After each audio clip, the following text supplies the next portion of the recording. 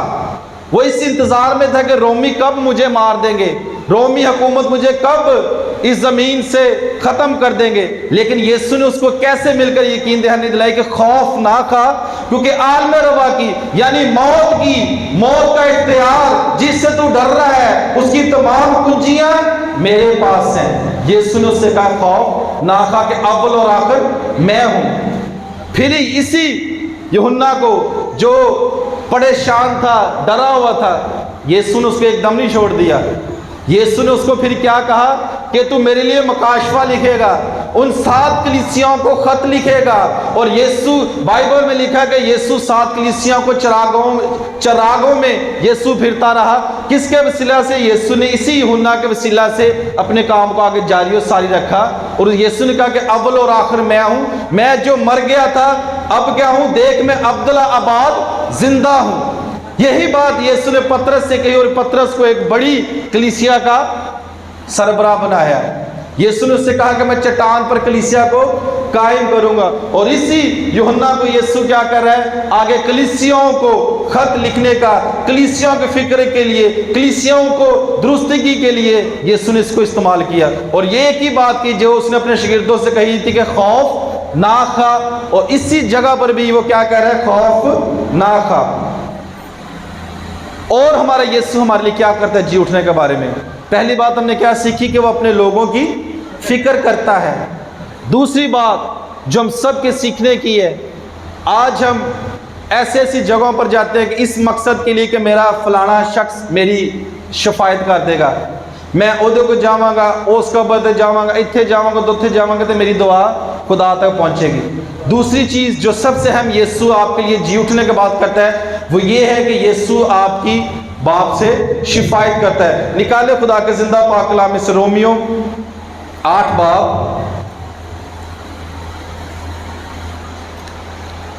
جو بھی نکالے جلدی سے پڑھ دیں۔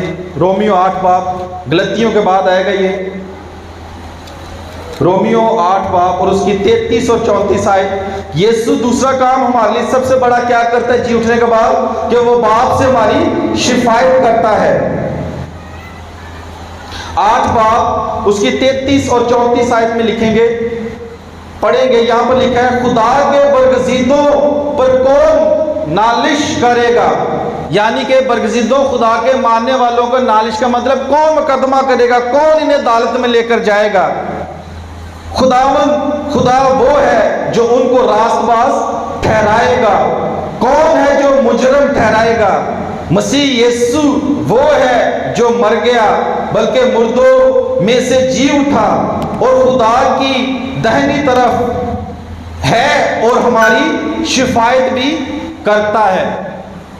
آپ کی شفایت کے لیے وہ باپ کے دائیں ہاتھ پر بیٹھا ہے۔ وہاں پر بیٹھا وہ ہر ایک شخص کے لیے کہہ رہا ہے کہ اے باپ ان کو معاف کر کیونکہ یہ نہیں جانتے کہ کیا کرتے ہیں۔ وہاں پر باپ کے دائیں ہاتھ پر بیٹھا وہ یہ اس بات کے لیے کہتا ہے کہ میرے صلیب پر کفارہ بہائے جانے کی وجہ سے، میرے کوڑے کھانے کی وجہ سے، میرے سر پہ کانٹوں کے تاج پہننے کی وجہ سے، میرے کیل ٹکوانے کی وجہ سے، میرے پاؤں میں کیل لگنے کی وجہ سے، پسلی میں نیزہ لگنے کی وجہ سے، ان سب کو معاف کر کیونکہ یہ نہیں جانتے کہ کیا کرتے ہیں۔ وہی آپ کی حقیقی شفاعت کرتا ہے، کیونکہ ہم ہر دعا جب بھی کرتے ہیں تو ہم اپنی عبادت دعا کا اختتام کس سے کرتے ہیں؟ کہ مانگتے ہیں مسیح یسوع کے نام سے آمین۔ ہم اس بھروسے سے کہتے ہیں کیونکہ جب جو کچھ ہم مانگیں گے اور جب آخر میں ہم یسوع کا نام لے لیں گے تو باپ کبھی بھی آپ کی شفا کو، آپ کی دعا کو کبھی نہیں روکے گا، بلکہ اس کے وسیلہ سے آپ کی زندگیوں میں بڑے بڑے کام کرے گا۔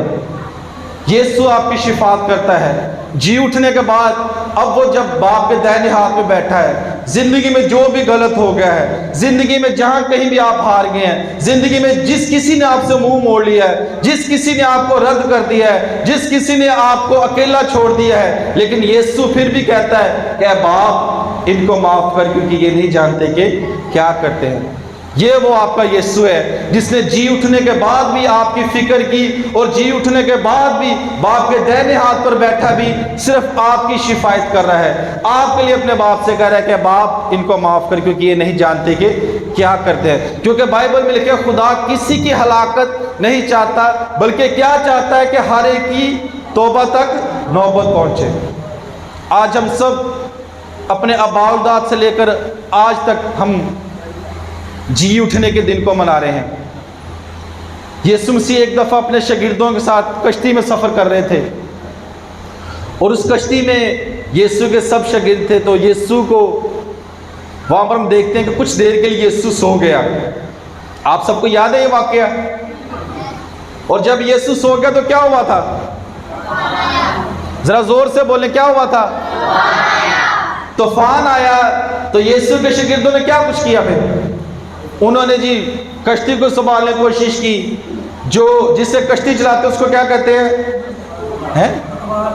پتوار کو پکڑا کہ ہم کشتی کو ٹھیک کر سکیں۔ انہوں نے رسے ڈھیلے کیے، اس کے فلو کو ٹھیک کرنے کی کوشش، اپنی طرف سے پوری کوشش کی۔ تو کیا ہوا تھا ان کے ساتھ؟ کشتی ٹھیک ہو گئی تھی؟ پھر انہوں نے کیا کہا؟ بلند آواز سے پکار کہا، مالک اٹھ اور ہمیں بچا۔ مالک سویا ہوا تھا ان کے ساتھ، لیکن جب وہ خود ہار گئے تو انہوں نے کس کو آواز دی؟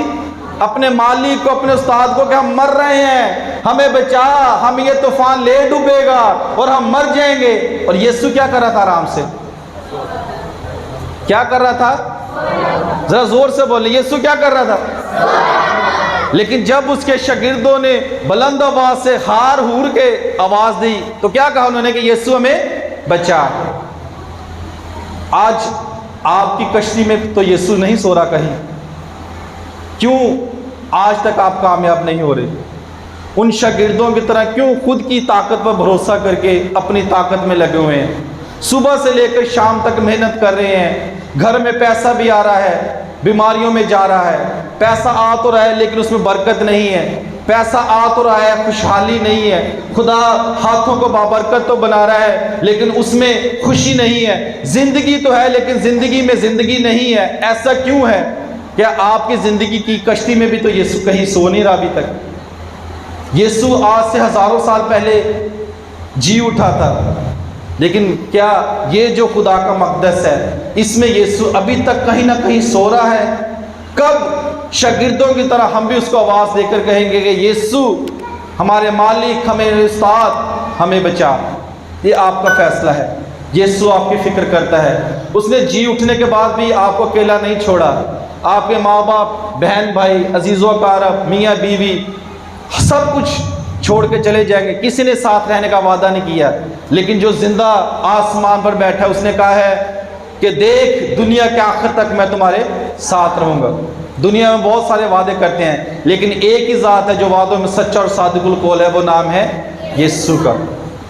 اپنی زندگی میں دیکھیے، پطرس کی طرح ہم بھی یسوع کے سامنے آتے ہوئے شرمندہ ہوتے ہوں گے، پریشان ہوتے ہوں گے کہ میں کس منہ سے یسوع کے سامنے جاؤں، لیکن یسوع نے کیا کہا؟ فرشتے کے ذریعے سب سے پہلے خاص نام کس کا لیا؟ اسی پطرس کا جس نے اس کا انکار کیا تھا۔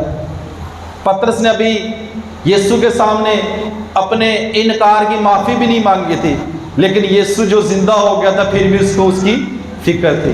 آج بے شک آپ نے ابھی تک یسوع کے سامنے اپنی غلطیوں کوتاہیوں کو نہیں رکھا، گزرے ہوئے کل کو یسوع نہیں دیکھ رہا۔ یسوع یہ چاہتا ہے کہ آنے والے کل میں یہ بیٹا، میری بیٹی میرے ساتھ چلے۔